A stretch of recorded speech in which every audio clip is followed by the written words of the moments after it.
서민들에게 값싸고 든든한 한 끼 식사가 돼주었던 게 바로 짜장면인데요.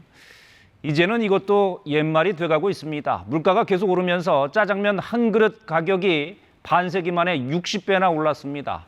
특히 최근 들어선 외식 물가가 더 들썩이고 있습니다. 장혁진 기자가 보도합니다. 직장인들이 자주 찾는 중국집. 가볍게 점심 한 끼를 때우려 해도 짜장면은 8,000원, 짬뽕도 11,000원입니다. 2년 전에는 여기가 짜장면이 6,000원이었는데 지금은 8,000원이더라고요. 그래서 2,000원이나 뛴 거 보면은 아무래도 물가가 많이 상승한 것 같다고 느꼈어요. 반세기 전 100원이던 짜장면, 외환위기 때 2,500원이 됐고 5년 전부턴 5,000원도 넘어섰습니다. 최근 5년간 해마다 200원에서 300원씩 비싸지더니 어느덧 6,000원 선까지 오른 겁니다. 이렇게 짜장면 가격이 급등한 건 국제 정세와 환율 불안, 기후 변화 등으로 식재료 가격이 크게 올랐기 때문입니다. 짜장면에 얹어주는 오이 가격이 크게 오르자 무순을 쓰는 가게도 등장했습니다. 그러나 3배 가까이 오른 양파는 대체가 어렵고 30% 넘게 인상된 춘장, 식용유 가격도 부담입니다. 올해가 오픈한 이래로 제일 힘든 것 같아요. 손님들한테 죄송하죠. 저희도 어쩔 수 없이 올릴 수밖에 없으니까. 다른 면류 가격도 줄줄이 오름세인데 서울 냉면 평균 가격은 이미 1년 전 10,000원을 넘었습니다. 유명 냉면집은 16,000원이 됐고 회 같은 고명이라도 얹으면 20,000원에 육박합니다. 에너지 가격 상승이 지속되고 인건비 등의 상승도 함께 반영되면서 일반적인 물가 상승에 비해 보다 높이 올라가고 있고요. 이러한 부분들이 체감 물가의 상승으로 지난달엔 외식 물가 상승폭이 둔화됐다지만 벌써 11달째 7%를 웃돌고 있습니다. 나들이철 외식 수요가 늘면 물가도 다시 요동칠 수 있다는 뜻입니다. KBS 뉴스 장혁진입니다. 2월 소비자 물가가 4.8%를 기록했습니다. 10개월 만에 4%대로 내려왔는데 물가가 좀 꺾이는 걸까요?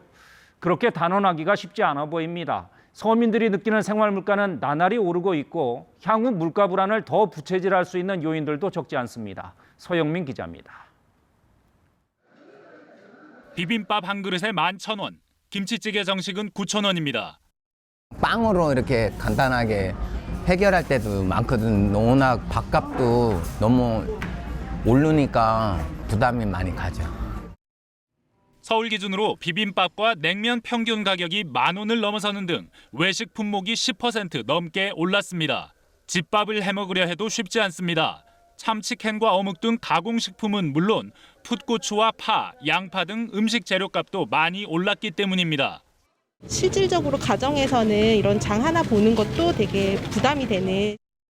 실제 2월 물가 상승에 대한 품목별 기여도를 보면 외식 등 서비스나 가공식품, 전기, 가스, 수도 요금이 미친 영향은 전달보다 떨어지지 않았습니다. 그런데도 물가는 정부 예측보다 더 빨리 지난달 4%대에 들어섰습니다.